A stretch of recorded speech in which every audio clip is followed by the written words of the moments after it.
Yuk. Assalamualaikum warahmatullahi wabarakatuh. Selamat pagi anak-anak semua, 5A maupun 5B yang soleh solehah. Hari ini bertemu kembali dengan Ustazah dengan pelajaran tematik ya, tematik IPS.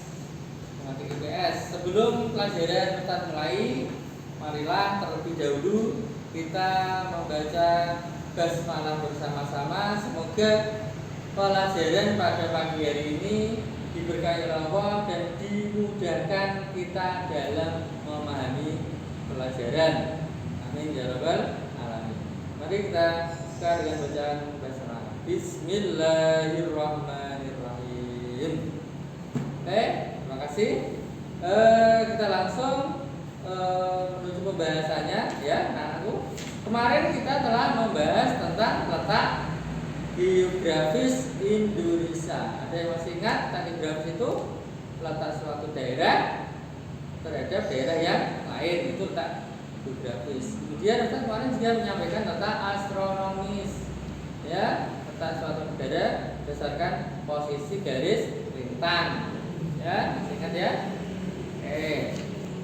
Selanjutnya kita buka di buku paketnya halaman 6 anak-anak ya. Halaman 6. Halaman 6 pembahasan yang selanjutnya yaitu tentang karakteristik penduduk Indonesia. Apa itu karakteristik? Karakteristik adalah suatu ciri khas ya. Ciri khas, ciri-ciri yang ada pada seseorang atau pada sesuatu hal namanya karakteristik. Ya. Sini kita akan bahas tentang karakteristik penduduk Indonesia. Ya.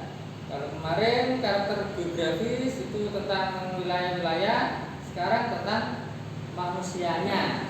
Baik itu dari jenis kelamin, kemudian pekerjaan, kemudian kepadatan penduduk dan lain sebagainya. Itu adalah karakter kependudukan. Jadi kita mempelajari tentang manusianya. Oke, yang pertama kita akan mempelajari tentang rasio jenis kelamin. Ya, pertama dari karakter ini ada rasio jenis kelamin. Oke, jenis kelamin itu ada dua ya, anak. Oke, pasti itu laki-laki dan perempuan. Berapa sih jumlah penduduk Indonesia? Ini jumlah penduduk Indonesia ada 237.641.326 jiwa. Ini termasuk kalian dihitung. Ini datanya dari mana? Dari sensus penduduk. Ya, tahu sensus penduduk? Dari sensus penduduk. Sensus penduduk ya. Atau lembaganya namanya BPS. Kalau kalian hari-hari ini ya, bulan-bulan ini mungkin di rumah kalian didatangi oleh petugas sensus untuk menghitung jumlah anggota keluarga, pekerjaan dan lain sebagainya. Itu nanti mungkin kamu akan didatangi. Oh, jangan-jangan ayahmu atau kakakmu atau saudaramu ada yang jadi petugasnya, petugas BPS, kamu bisa tanya. Ya, petugasnya nanti datang ke rumah kalian untuk mendata, dimintai keterangannya, datanya tentang jumlah keluarga, kemudian pekerjaannya apa dan lain-lain ya. Nah, sensus penduduk ini dilakukan setiap 10 tahun ya. 10 tahun anak-anak ya, setiap 10 tahun. Data ini diambil dari tahun 2010. Dari 10 yang lahirnya di atas 2010 belum dihitung ini anak-anak ya. Belum dihitung. Tapi nanti ya bulan ini ada sensus lagi 2020. Nanti datang ke rumahmu ya. Atau yang kemarin orang tuanya sudah ngisi online. Nah, itu ngisi ya. Nih, ini 2020 ini di bulan Juli, Agustus ini, yang September nanti ada sensus ya. Oke. Itu jadi mengetahui data jumlah Indonesia jumlah wakil ya 237 juta. Nah, tahu ini laki-laki berapa, perempuan ada berapa dari sensus penduduk, ya, sensus penduduk. Kemudian karakteristik yang kedua selain jenis kelamin, ya, juga ada rasio ketergantungan. Rasio ketergantungan itu adalah, nanti kalian bisa lihat di buku paketnya halaman 6 ya. Halaman 6 itu ada namanya piramida penduduk. Piramida penduduk itu menunjukkan jumlah penduduk berdasarkan usia yang masih produktif ataupun tidak produktif, ya. Jadi lihat di bukunya di halaman 6 ini, ya, yang kita contohkan ini. Jadi semakin tinggi ini adalah semakin tinggi usianya. Di antaranya situ usia yang di atas 95 tahun ini sangat sedikit. Usia 0 sampai 4 cukup banyak. Nah, usia produktif sini di tengah-tengah. Nah, usia produktif itu apa, anak-anak? Usia produktif itu adalah kelompok usia di mana seseorang mampu memenuhi hidupnya sendiri, ya, bisa bekerja, ya, bisa menambah penghasilannya, dia mampu bekerja sendiri. Usia-usia ini itu disebut usia produktif. Kalau masih seperti kalian, masih usia sekolah, itu bukan usia produktif, ya, itu, ya. Kemudian itu usia ketergantungan, ya.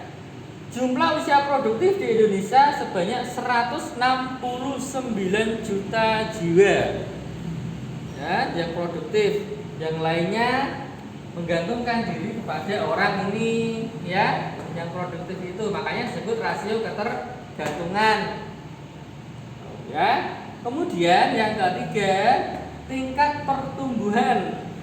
Di halaman 7 anak-anak bisa lihat, ya, tingkat pertumbuhan. Tingkat pertumbuhan penduduk Indonesia ini bisa dilihat di dalam data ini. Data ini juga dihasilkan dari sensus penduduk tadi, ya, sensus penduduk. Tingkat pertumbuhan penduduk di Indonesia tertinggi itu di Papua. Kenapa Papua? Karena Papua itu saat ini, ya, masih menjadi prioritas pemerintah agar wilayahnya cepat berkembang, cepat maju. Makanya di sana benar-benar digalakkan pertumbuhan ekonomi maupun pertumbuhan wilayahnya dan sebagainya. Itu, nah, di sini Papua yang tingkat pertumbuhannya paling tinggi. Yang ketiga, karakteristik penduduk Indonesia. Keempat, ya, anak-anak, ya, tingkat karakteristik penduduk Indonesia yang keempat adalah tingkat kepadatan penduduk. Tingkat kepadatan penduduk itu dihitung dari jumlah apa?